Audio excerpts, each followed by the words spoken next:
KGF 3 की starting होती है रमिका सेन के ऑफिस से। रमिका सेन का ऑफिसर उसे बता रहा होता है कि कैसे पिछले 3 सालों में रॉकी ने अपना बिजनेस काफी आगे बढ़ा लिया है। यहाँ तक कि उसने इंडोनेशिया और अमेरिका में भी कई इलीगल काम किए हैं, जिसकी वजह से इंडोनेशिया और अमेरिका की पुलिस भी उसके पीछे पड़ी हुई थी। पर रॉकी अब मर चुका है, पर इंडोनेशिया और अमेरिका में अभी तक रॉकी का इलीगल काम सारे के सारे चल रहे होते हैं। तो रमिका सेन कहती है कि वहाँ की गवर्नमेंट को ये सारी चीजें रोकनी चाहिए, पर उसका ऑफिसर बताता है कि वहाँ की गवर्नमेंट ऐसा नहीं कर सकती है, क्योंकि रॉकी ने 1979 से लेकर 1981 के बीच ये 3 सालों में ही अपना सोने का बिजनेस काफी ज्यादा बड़ा कर लिया था। विदेशों में भी काफी लोग रॉकी के लिए काम करते हैं, यहाँ तक कि वहाँ की गवर्नमेंट भी रॉकी के साथ मिली हुई है, इसलिए वहाँ की गवर्नमेंट चाह कर भी कोई एक्शन नहीं ले सकती है। अब फिल्म की कहानी 3 साल पीछे जाती है फ्लैशबैक में। अब हमें रॉकी के उन 3 सालों के बारे में पता चलता है, जिसमें उसने अपने साम्राज्य को विदेशों तक में फैला दिया था। 3 माइनों पर कब्जा होने के बाद रॉकी ने अब और कई माइनों की खोज कर ली थी। उसने सभी को काम पर लगा दिया। रॉकी ने उन सभी माइनों को खोदा और उसमें से सोना निकाल कर इकट्ठा किया और बाहर के देशों में उसे एक्सपोर्ट करने लगा। अब रॉकी को विदेशों से कई बड़े बड़े ऑर्डर मिलने लगे, की वजह से रॉकी ने काम को और जल्दी जल्दी बढ़ा दिया और उसने माइनों की खुदाई के लिए और वहां से सोना निकालने के लिए अमेरिका से कई बड़े बड़े टेक्नोलॉजी को भी भारत मंगवाई थी, जिससे वो जल्द से जल्द इन सभी माइनों में से सोना निकाल कर इकट्ठा कर सके। और उसने 1 सालों में इसमें से इतना सोना निकाला था जितना कि उसने पिछले 20 सालों में भी नहीं निकाला था। दूसरी तरफ रॉकी ने अपने इलाके में इंडस्ट्रियल एरिया बना लिया था और वहीं माइन में काम करने वाले लोगों के लिए अच्छे घर, स्कूल, कॉलेजेस और अस्पताल बना दिए थे, जिसकी वजह से वहाँ माइन में काम करने वाले लोग अब रॉकी को काफी ज्यादा पसंद करते थे और रॉकी के लिए अब वो जान देने के लिए भी तैयार थे। धीरे धीरे करके अब रॉकी का साम्राज्य बढ़ता ही जा रहा था। तो में सोना एक्सपोर्ट करते करते अब रॉकी की जान पहचान विदेश के सरकार से भी हो गई और विदेश की सरकार में से कई लोग अब रॉकी से भी मिल गए थे। रॉकी कई बार इंडोनेशिया और अमेरिका भी जा चुका था, जहाँ जाके उसने अपने सोने के साम्राज्य को काफी ज्यादा बढ़ा लिया। इस साम्राज्य को फैलाने में वहाँ की सरकार के कई लोगों ने उसकी मदद की थी और यहाँ तक कि उसने विदेशों में इंडोनेशिया में भी अपनी एक अलग गैंग बना ली और अमेरिका में भी अलग गैंग बना ली थी। रॉकी ने उन गैंगों का एक एक लीडर बना लिया था और रॉकी वहाँ का राजा बन गया था। इस तरीके से रॉकी ने अपना साम्राज्य विदेशों में भी फैला लिया था। अब कहानी फ्लैशबैक से वापस आती है और हमें दिखाया जाता है कि रमिका सेन ने रॉकी के साम्राज्य को खत्म कर दिया था और रॉकी ने अपने सारे सोने को लेकर समुद्र के बीच में चला गया था। वहाँ पर रॉकी ने खुद इंडियन नेवी को मैसेज करके उसे मारने के लिए कहा था। तब इंडियन नेवी ने रॉकी की शिप पर मिसाइल छोड़कर रॉकी को मार दिया था। वहाँ पर रॉकी मरा नहीं था। रॉकी का सारा सोना उसी जहाज में उसी समुद्र के बीच में दफन है। रॉकी को एक अमेरिका के सबमरीन ने बचा लिया था,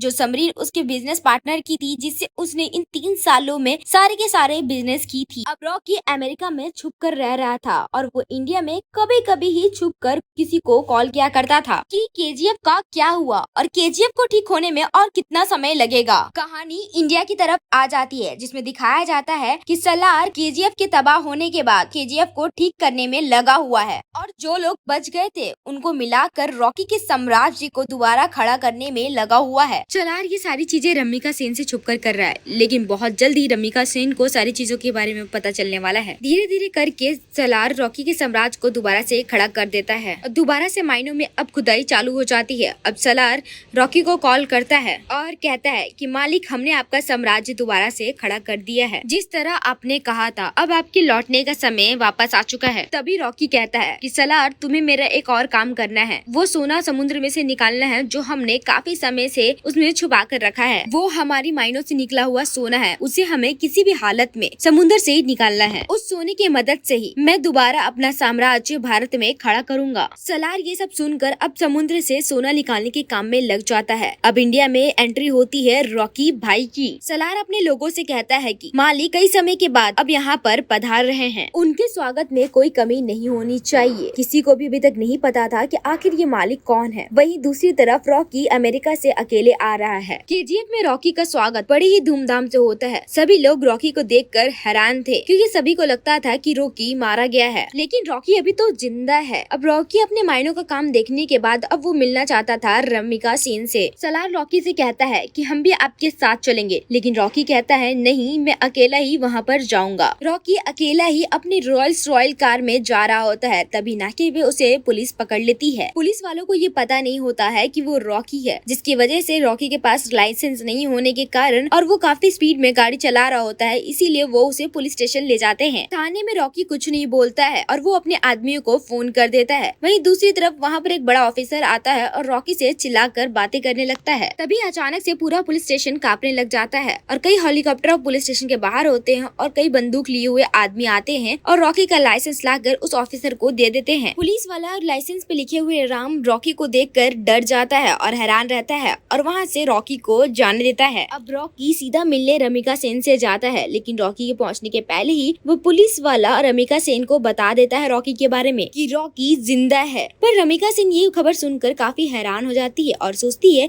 कि आखिर अभी तक रॉकी कैसे जिंदा है। रमिका सेन को ये भी खबर मिल जाती है कि रॉकी के आने के पहले ही किसी ने केजीएफ को दोबारा खड़ा कर दिया है और केजीएफ से खुदाई करके अभी भी सोना निकाला जा रहा है। अब पीएम ऑफिस में एंट्री होती है रॉकी की। सभी लोग रॉकी को देखकर काफी ज्यादा हैरान हो गए, लेकिन रॉकी अब सीधा मिलने जाता है रमिका सेन से। रॉकी रमिका सेन से कहता है कि मैंने कहा था ना कि अगर युद्ध हुआ तो जीतूंगा मैं ही, और वही हुआ कि जीता मैं ही। रमिका सेन ये सारी बातें सुनकर कहती है कि अच्छा है तुम अभी तक जिंदा हो, अब मैं तुम्हारी केजीएफ अब तुम्हारी आंखों के सामने ही छीन लूंगी। तभी रॉकी कहता है कि उसकी नौबती नहीं आएगी। रमिका सेन रॉकी की बात को समझ नहीं पाती है, तभी रॉकी वहाँ से उठकर चला जाता है। अगले कुछ ही दिनों में रॉकी रमिका सेन की सरकार को गिरा देता है और सरकार में अपने पार्टी को जिताकर अपने ही आदमी को प्रधानमंत्री बना देता है। रॉकी अब दोबारा रमिका सेन को फोन करता है और कहता है कि अब क्या करोगे, अब तो सत्ता में तुम्हारी सरकार भी नहीं रही। तभी रमिका सेन कहती है कि अब मेरी जिंदगी का सिर्फ एक ही मकसद है, तुम्हारी मौत। रमिका सेन रॉकी के सभी दुश्मनों को इकट्ठा करती है। रमिका सेन अब इनायत अली खान से भी हाथ मिला लेती है और देश विदेश में जितने भी रॉकी के दुश्मन थे सभी को इकट्ठा कर लेती है और रॉकी को मारने का प्लान बनाने लगती है। लेकिन रॉकी को मार पाना इतना आसान नहीं था, क्योंकि रॉकी जितना अकेला खतरनाक था उसके गैंग के मेंबर भी कुछ कम नहीं थे, सब एक से बढ़कर एक महारथी थे। रमिका सेन को इंडोनेशिया और अमेरिका की गवर्नमेंट से भी काफी सपोर्ट मिलता है। रॉकी जानता था कि रमिका सेन उसकी केजीएफ को तबाह करने में पूरा दिलो जान लगा देगी।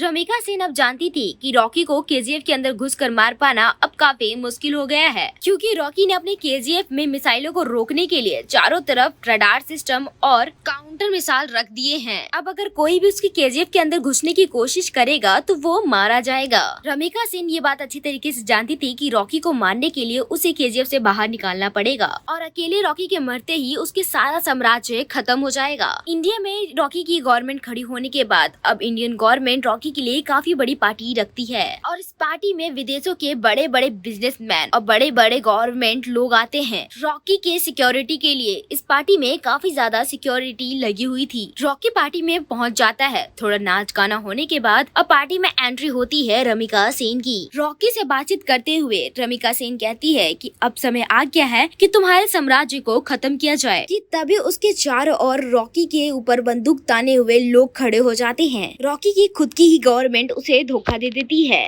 और विदेशी से आए हुए बिजनेसमैन भी उसके मौत का तमाशा देखने के लिए वहाँ आए हुए थे। सभी बिजनेसमैन चाहते थे कि रॉकी की मौत के बाद वो केजीएफ पर अपना अपना कब्जा कर लेंगे और अपना बिजनेस को भलाएंगे और ढेरों पैसा कमाएंगे। ये सारी चीजें देख के रॉकी हैरान हो जाता है, लेकिन रॉकी जानता था कि एक दिन उसकी मौत जरूर होगी। इसी वजह से वो अपनी आखिरी पल में भी काफी निडर रहता है। तभी रमिका सेन भी कहती है कि देखा, आखिर तुम्हारे लोगों ने भी तुम्हें धोखा दे ही दिया। इतना कहने पे ही सभी लोग रॉकी को गोलियों से भून देते हैं और रॉकी की मौत वहीं पर हो जाती है और फिल्म यहीं पर खत्म हो जाती है। अगर आपको